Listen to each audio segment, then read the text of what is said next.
Hello and welcome to Scotland HQ. I'm your host Lewis Irons and I'm in camp with the Scotland women's national team ahead of their FIFA Women's World Cup playoff against Austria. The hard work has started. It's a huge week for the team and this is Scotland HQ.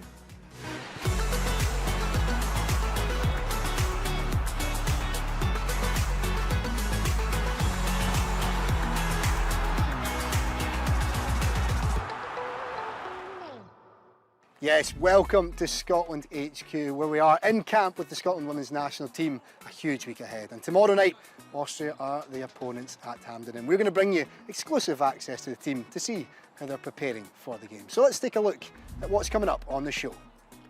Yes, we'll be having a chat with striker Fiona Brown. Comedian Susie McCabe will share her tips on how to perform on the biggest stages in the world before we welcome a very special guest to the camp, one of the pioneers of women's football in Scotland, Reilly.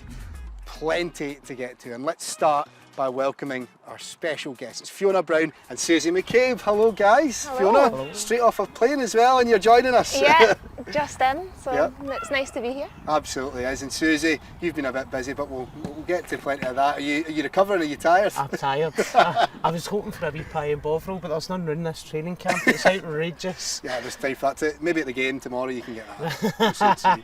Fiona, talk to us though about how it's been. The preparations are underway, the team are training behind us. Everyone feeling good?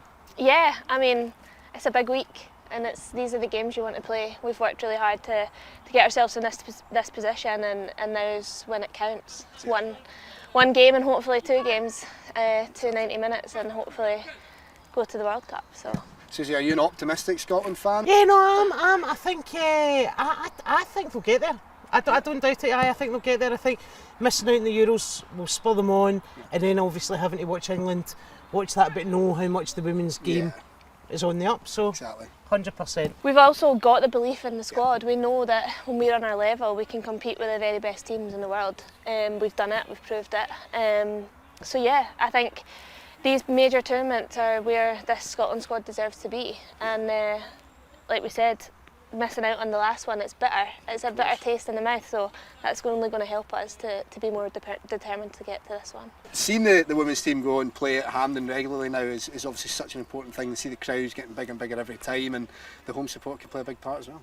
100%. And do you know what's so nice about it is the actual atmosphere. I've been going to football like since before some football grounds had women's toilets in football grounds, right? So to go now and you see families and young girls and they can see that they can have a career in the sport and do stuff, it's amazing, and those fans will cheer them on because they believe. Yeah, of course they do. And we've seen Reilly as a special guest with us this week. She's been watching training, and does that play a part as well for you as players, that you know if you can get to these stages and these World Cups that you can make a lasting impact on the young girls coming through and watching you guys play? Of course, I think that it comes with the territory. It's a responsibility that we all have and have had for a long time, and it's a nice responsibility, and to actually be able to see the changes. I was lucky enough to be at the Euros and be at the World Cup and to see the changes that happened in Scotland, in women's football in general, but in Scotland after those major tournaments was incredible. And kids now have the opportunities that we didn't have. We dreamed of it,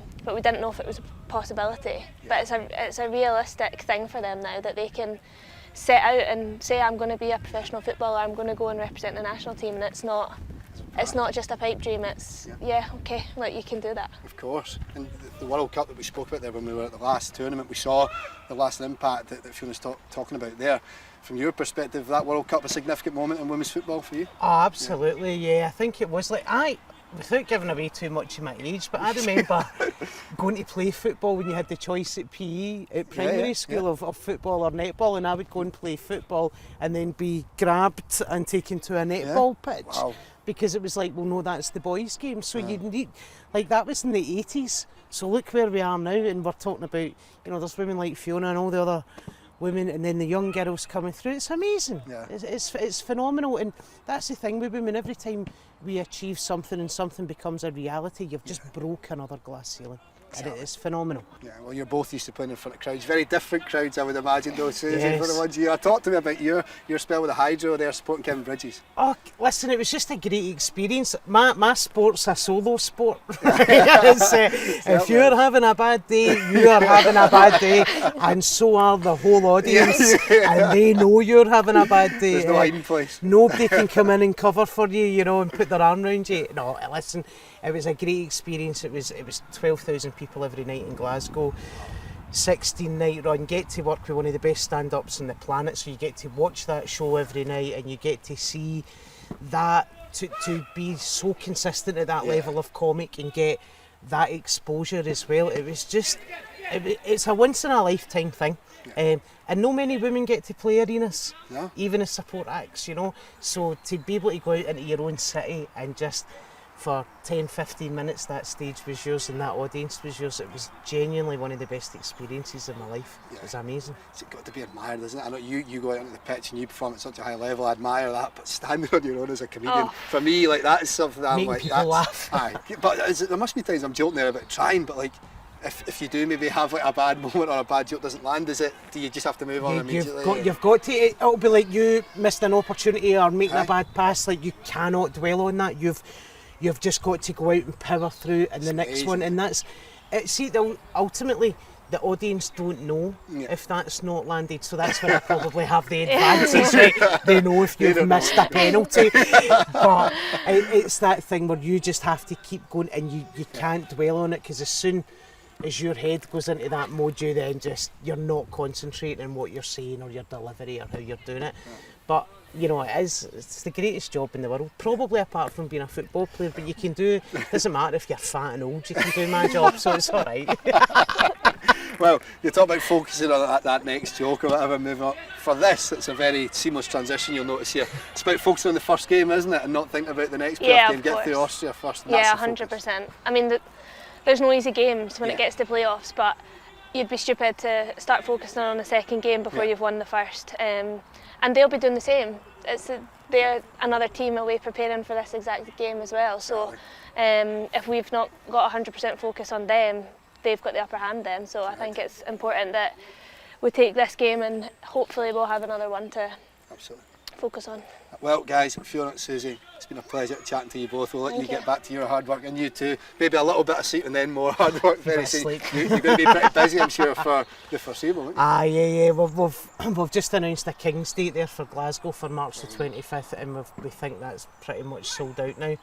So that went on sale on Friday, so we'll see if we can do something a wee bit extra and stick something in, who knows. Well, you'll get to sleep in eventually. Eventually, aye. Listen, sleep. It's overrated. Aye. Susie, Fiona, thank you for joining us. Thank you. We've still got plenty coming up on Scotland HQ. We've scored some beautiful goals to get us to this playoff position. Let's take a look back and remind ourselves of them with maybe a little bit of a twist here.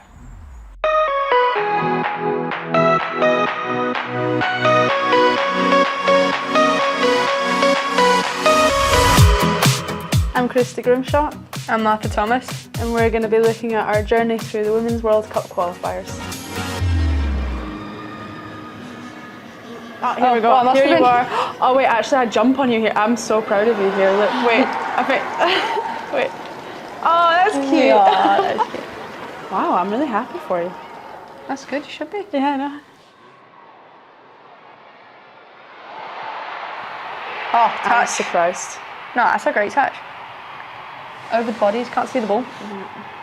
And this can keep playing if you want. This gives me goosebumps, absolutely. Actually. Oh, it keeps going. Oh, this is brilliant. Christy, how do you begin to sum that one up? Oh my. Very, very, very nerve-wracking, obviously. Do you ever hate watching yourself back though, like when you talk? It is cringy, but... For me, obviously, it's a really, really, really huge moment for me. Really proud, Really? and obviously So say it again. Camden at Say it home. again. Yeah, say it again. Yeah, it's just Another the right really. place at the right time, I guess, and yeah, that's it. I'm really, really happy for the team as well to get the win. I can't. I need to close my eyes actually. Okay, this is the moment though. I remember I was on the bench here, and I think I cried. I think I cried. I was actually at home. I wasn't at this camp. And Were you not? No. I was absolutely stressed out of my head because I was like cooking, and I was like, I can't watch this on the TV. And This I like moment, kept going into the kitchen. I think we went crazy. I think honestly we went crazy. But why do we always celebrate away from the fans? Do you know what? I feel like everyone just goes to the right. Yeah. Right, we'll go to the left. Yeah, It's good shout. That. Yeah. Oh, this was a funny day, by the way. I don't think, was I here? No. This was Ukraine away, but it was Poland. And yeah, this is in June. Because Abby Harrison actually came up to me the day before the game. Must have been after training, or either right before warm up or the day before. I can't remember now. She goes, "I got a feeling you're just going to score with your left foot." And so then after I scored, I was like to the bench like an idiot. Can she provide another assist here? Again, it's a ball to the This header is unreal. I thought Sophie was going to head out of the goal at the time. Steal your goal, baby. I know. Yeah, no, I was buzzing with that. Yeah, that's a good header. Big heat. Yeah. Oh, there's the married woman. I know. My family keeps asking me, who's Gibson? Gibson? I'm like, I know. I've told you this last time, it's Lee. Oh, he is, with a little ankle injury, being dramatic probably. Just wants a carry. Rest of the summer off. Yeah, just wants a carry off the pitch. Oh, what a ball. Yeah, this is a brilliant ball. Absolutely brilliant ball, and what a finish as well. I know, I was talking a lot about this finish because you have to, if that's on the floor, that hits the keeper's foot. Yeah. And that's like what we're And the looking at angle analysing. is so tight. Yeah, no, The she angle does well. is so tight.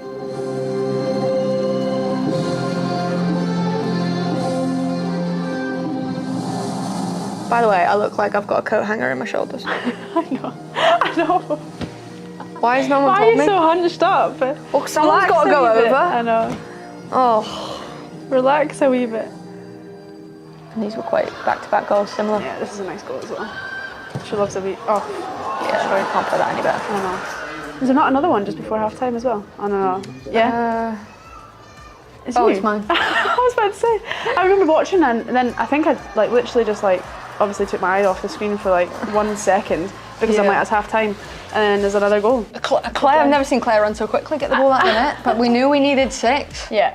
Because Portugal were, Yeah. was it Turkey they were playing, I think?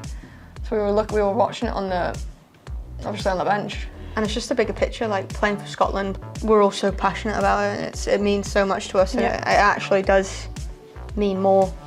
I know that sounds a bit... no, but it's a cliche, but it's Cliche, true. yeah. It's 100% true. cheesy, I was going to say.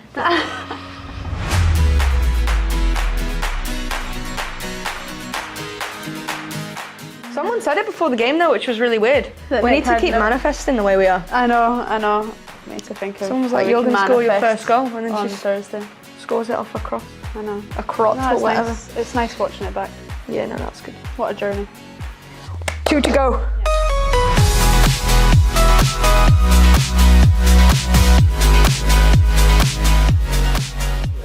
We passed the Passed the test. test. Yeah, we can do more Send now. that to Gogglebox.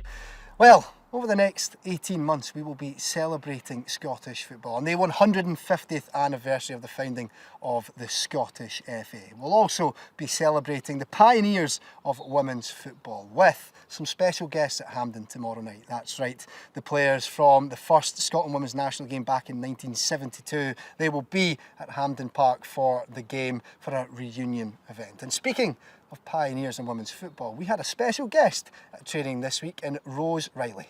She sat down with our captain, Rachel Corsey, to discuss their experiences of football. Hi Rose, how are you? Hi Rachel, I'm quite fine. I'm so proud to be in the same room as the Scotland captain who's going to lead us to another World Cup. For the first time I've met you girls, so it's been a great pleasure. I can feel that the bonding between you and the joy that you have between you, the respect that you have got for each other, the friendship. Great training session this morning. It's the first time I've seen Pedro working with it. Really intense, really enjoyed it. And yeah, it was good. Good. I think everyone was very much delighted that you were there, so it's obviously great to have you there. Yeah. Everyone knows the history, the relatively short history, and obviously this is coming up to a landmark, or it is a landmark year. Looking back, what's your memories of when you were playing? Well, when I started, I played with a boys' team. I'd got a short back and sides. Is that number 1 you say nowadays? I don't know. And I changed my name from Rose to Ross because I played with the SWNT Boys Club. Yeah. And then there was a ladies' team started up in SWNT, run by Elsie Cook and her mother and aunties or whatever. We weren't allowed to play in official pitches. It was just the local play parks, whatever. Yeah. We weren't allowed any referees. Our changes facilities were like behind a tree or something.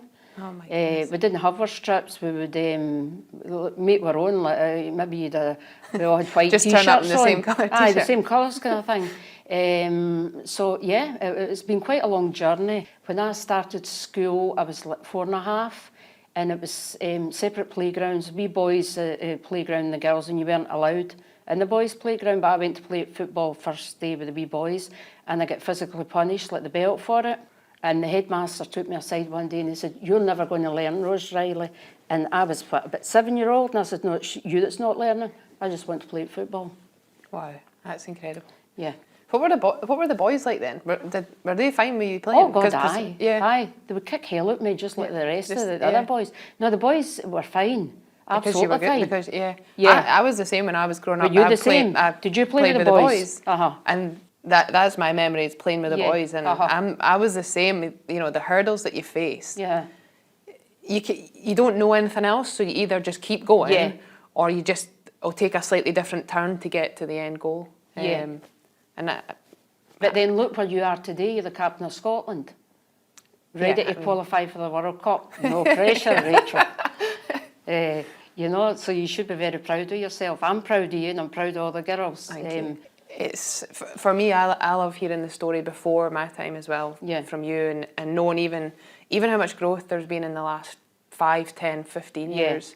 It is amazing to know the opportunities now, but equally, I hope you feel the same. Like, you're thankful of your journey because you learned so much. Yeah.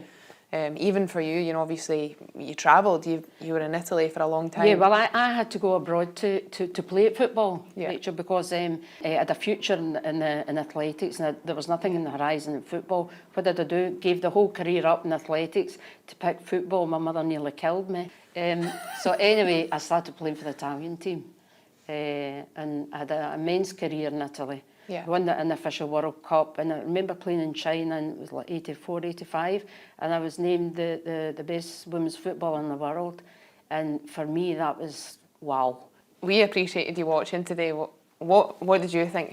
How did it differ? And what did you love about just getting to be at training? I guess really. Well, it was fantastic watching your training, the structure of all the training session. First of all, and the facilities. We hardly had a football, and I mean one ball to play with us, to play. The coaching staff, you've got so many people on board to help you to play the best of your ability. Absolutely gobsmacked with that. I was really impressed.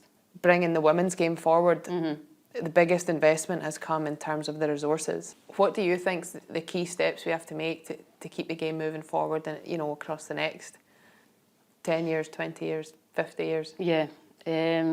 We boys are just natural footballers, usually. The wee girls aren't. Yeah. We're still at this stage, so we really have to get them young, and if possible, get it in primary schools. No, I think that's true, because it's you spoke about your dreams. I didn't even dream of being a footballer, because it was just my hobby. I played because I loved playing, and my friends played, and that was great. I never even thought I could play professionally, and I was quite late to transitioning to the professional game. Probably because of that, because there was no visibility of it. Yeah. And I think now there is visibility, but I would agree there's not enough. There's not enough that young girls can look up and say, that's what I want to be. Yeah, I'm on you with that one, Rachel. Okay, great. I'll see you up in the billboards next week. Yes, a quite brilliant chat there with two pioneers of the women's game. Well, we're back with our special guests, Fiona and Susie. Hello, guys, and we have a very special challenge for you now. Strap yourself in for this, Susie. Fiona, I'm really keen to see how you get on with this. Basically, what we've got now is a don't laugh challenge. So I'm already laughing. So. You're already laughing. You've got a great chance of winning this, surely, Susie. In your hands, you've got a few jokes that have been respectively sourced for you. You say jokes. I think that's important. Yeah. These You are not didn't make our these up. jokes. Yeah. Yeah, disclaimer, Got a I have reputation to never uphold, written one of these Reputations, jokes. careers to uphold. Aye. We've got to protect you It's a bit here. more important for you. To be fair. So yeah, the aim is quite simple. You've got to read this out and you have got to not laugh at what Susie's saying, and likewise, Susie, you can't be laughing at what Fiona's saying. And if you do laugh, if you make your opponent laugh, you get a point. Nice and easy, isn't it? I'll let you guys take it away and I'm just going to watch on. This could be a 0-0, by the way. Totally. 1-0. You can start us off there, Okay. Fiona. Go on. What do you call someone who stands inside the goalposts and stops the ball rolling away? The goalkeeper. A net. Amazing. Did you hear the story about the claustrophobic astronaut? No. He just needed some space. Good start here. Solid defences. The hydro. I've never wrote them. What did the ref say to the chicken who tripped the defender? No idea. Foul. Have you heard the rumour about butter? Never mind, I won't be spreading it. This could be bad for you. Listen, I'll be playing on Thursday night this week. What did the janitor say when he jumped out of the closet? No idea. Supplies.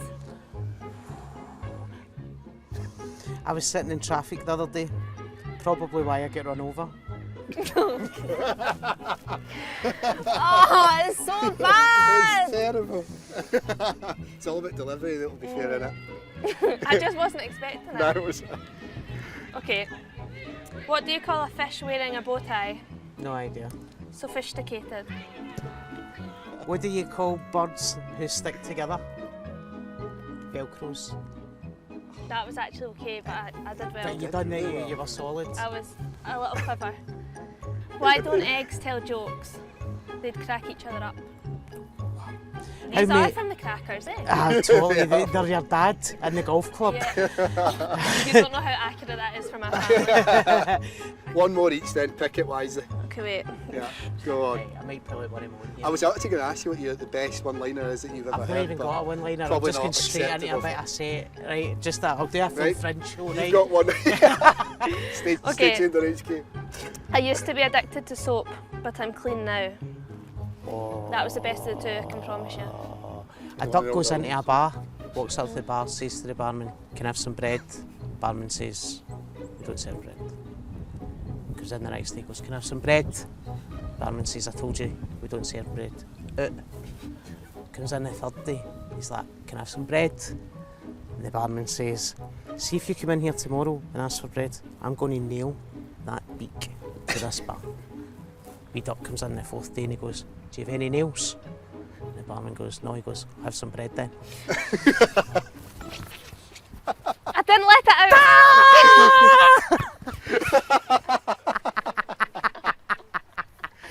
Oh, Susie's away. Susie, thanks for joining us. Fiona, thank you for joining us. And thank you at home for joining us. We hope that you join the team tomorrow night at Hamden as they take on Austria. Fiona, all the best for the game. Susie, all the best for what lies ahead. Thank you for joining us on the show. The only thing that's left to say, come on, Scotland!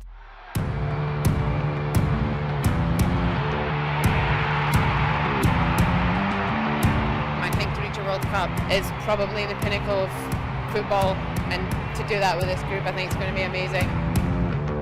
We're expecting a big performance, but you know we're working towards those playoffs. But you know it's the longer run for us, and we're putting the team together and we're building for the playoffs and then for our goal of getting to the World Cup.